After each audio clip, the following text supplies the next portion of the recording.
Hi, I'm Coach Corey Wayne. This is my video coaching newsletter, and the topic of today's newsletter is going to be how I caused all of my breakups.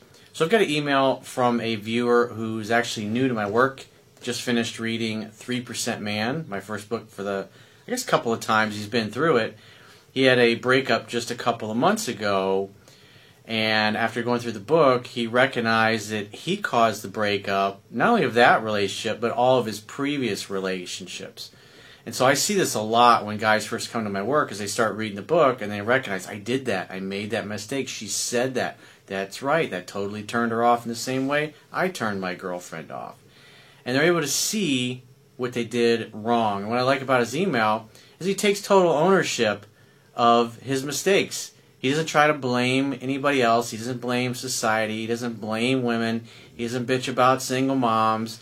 He's just a man. He takes ownership of his mistakes, and he resolves to fix it. That's what men do. They don't cry about it and want a solution from somebody else or someone or something that they have no control over. They just take stock of where they're at in life, and they resolve to pay the price to turn things around and fix it. It's what men are supposed to do. So I got a quote that I wrote, and then we'll go through his email. And the quote says, part of being a self-reliant man is taking total ownership for everything that happens in your life, good and bad. Every person and every circumstance in your life is a result of your thoughts, words, and deeds. Alpha males take total responsibility for their own lives, while beta males complain and blame others to avoid it. Alpha males know that it is up to them to fix themselves and their lives. Beta males wait to be saved by someone or something outside of themselves. Alpha males embrace their masculinity, while beta males shrink from it. If you don't take personal responsibility for your own life, then you are powerless to shape and change your destiny and reach your full potential. I'm sure there's going to be some people crying in the comments about that, but I don't care. We're here because we're interested in being men, fixing what we're doing wrong, and doing more of what we're doing right, and filling in our knowledge gap so we can get better. That's the most important thing. You've got to try, just like I talk about in my second book, Mastering Yourself. Your goal as a human being really should be trying to get a little better each and every day, because repetition's the mother of skill. Everything that you want to become better at, you got to practice at it. Everybody starts out as a novice. Nobody starts out as an expert. And so when you accept personal responsibility for your own life, then it's up to you to fix and change it. And by the way, my third book, Quotes, Ruminations, and Contemplations, is out. It's my first book of quotes. I think it should be 6 or 7 volumes right now with all the quotes that I've got. I've just got so many of them. But the iTunes book is finally live on iTunes. Obviously, it's available at Audible. You can get it paperback and hardcover. Obviously, this is the sweet hardcover. Pretty thick. I think it's like 700 pages, so it's got a lot of content. There's 250-something quotes in there. So far, the reviews are really good. Everybody seems to like it. So thanks for all the great reviews and all the good feedback. With that said, let's go through this guy's email and see we have another potential 3% man in the making. He says, hello, Coach Corey. I hope all is well. Well, it happened. I lost my woman because I had been living my life as a 97% man. I started talking to a woman just when the world shut down. We talked for a while, and then she ghosted me after talking for a few months. We never went on any dates or anything, just chit-chat. Something happened, and she posted it on social media, and I just sent a friendly, hope everything is okay. So then she reached out that she would like to link up, so I set up a date. So things went well, and we continued to talk and date. So after 3 months, she said she really liked me, and so in January of 2021, we got into an exclusive relationship. Then, 2 months later, she dumped me. Bet that's fun. Backstory, I came from a family of dysfunctional relationships.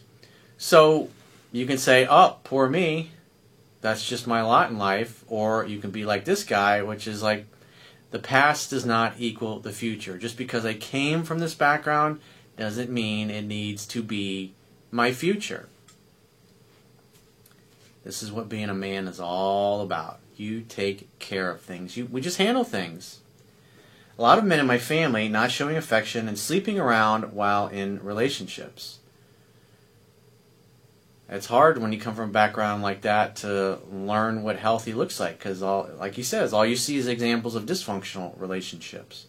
You can choose to be like them, or you can choose to be different and learn from it and resolve that you're never going to have that kind of garbage in your life.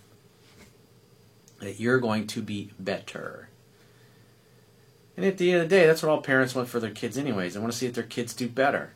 They become more successful, they have happier lives, better relationships, better friends, just everything's better. So I never was really around the right company and learned how to date or maintain a healthy relationship. And long story short, I didn't understand the process of courting, the mission, and the relationship. She was an alpha woman, meaning she's always in her masculine state. Because I was not being a 3% man, and in my masculine, I pushed her away. Yeah, you forced her to be the man in the relationship. And obviously she's a feminine woman, but because you acted like a feminine man, it ruined the sexual polarity. It turned her off. As she backed away, you didn't really realize what was happening until it was too late, like most guys. He says, I'm only my second time reading your book, and I still have a lot to learn, but I can replay all the things I did wrong. I basically shot myself in the foot and ended up in friend zone.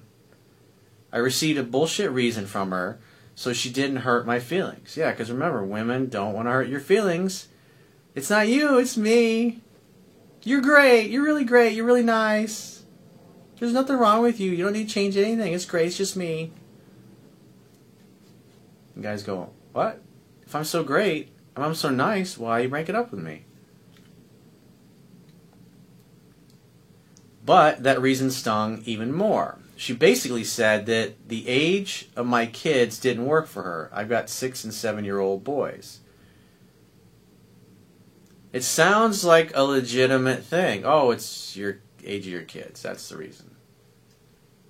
And the average guy will hear that and go, huh? The reality is she dumped him because of low interest. When she said that, it threw me off my masculine core, and I bucked and initially agreed to be friends. Come on, man. But then again, this was before he read my book. So we thought, oh, okay, we'll be friends, and maybe she'll want me back then. Men don't agree to that. Men are interested in sex and romance. If you're changing the terms of our relationship unilaterally, see you later. Good luck. Call me if you change your mind. I'll be sipping margaritas with a sweet senorita.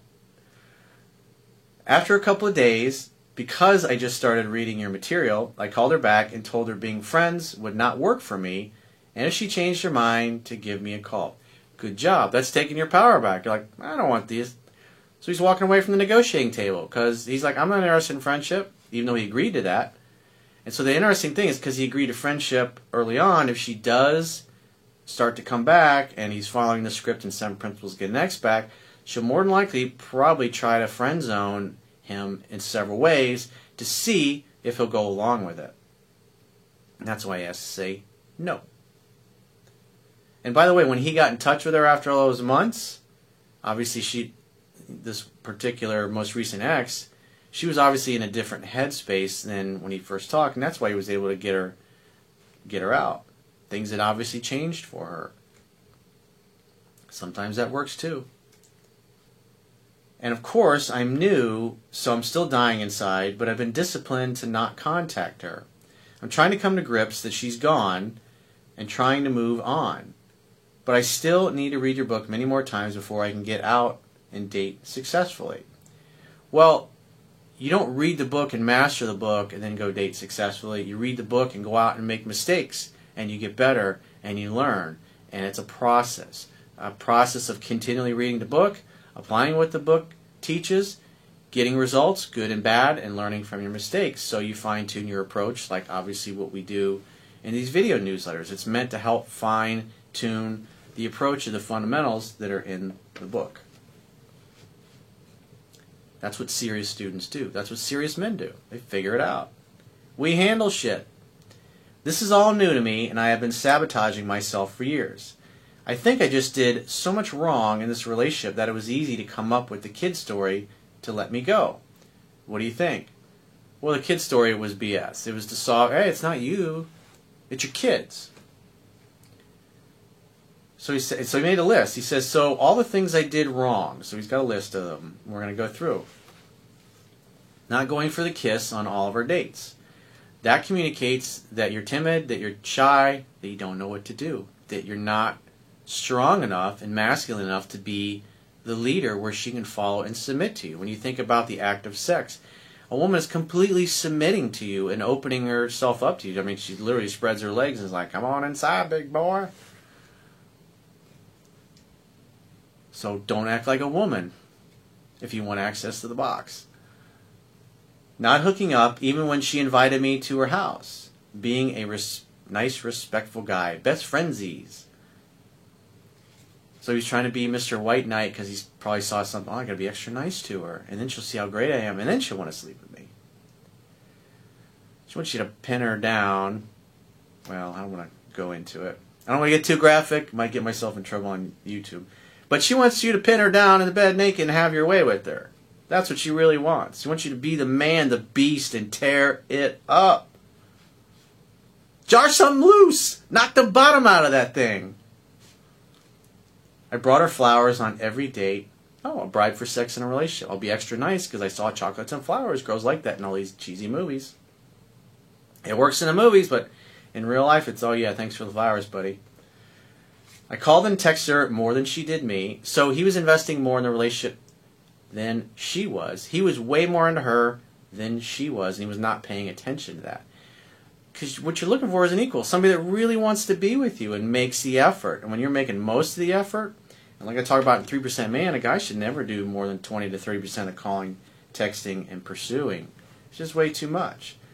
When it's 50-50, it's always going to end in being stuck in friend zone. Obviously, in this case, though, he's pursuing even more. It's one of the first things I ask guys when I'm doing phone sessions with them is, tell me about your contact, your texting, and your phone exchanges. And when I hear a guy go, oh, it was 50-50, I was like, oh yeah, you got... And before he's even got to the end of the story and telling me what happened, I already know he got friend zoned. It's as predictable as the sun coming up in the east and setting in the west. Remember, it's a scientific fact that women are more attracted to men whose feelings are unclear.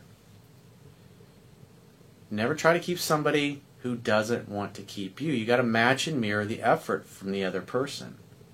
And women are like cats. Sometimes they get their fill of you and they really love spending time. And then after that, they want to get away and they want to go do other things. And then when they don't hear from you for a few days or a week or so, what happened to that guy? I thought he really liked me.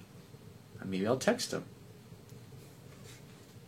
I put her on a pedestal and made her the ultimate prize. So you basically treated her like a celebrity and she treated you like an ass-kissing fan.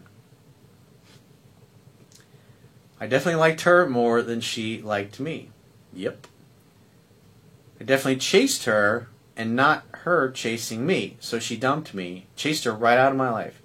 Well, if a woman is always chasing you, as Doc Glove, the late Doc Glove used to say, she's not getting rid of you.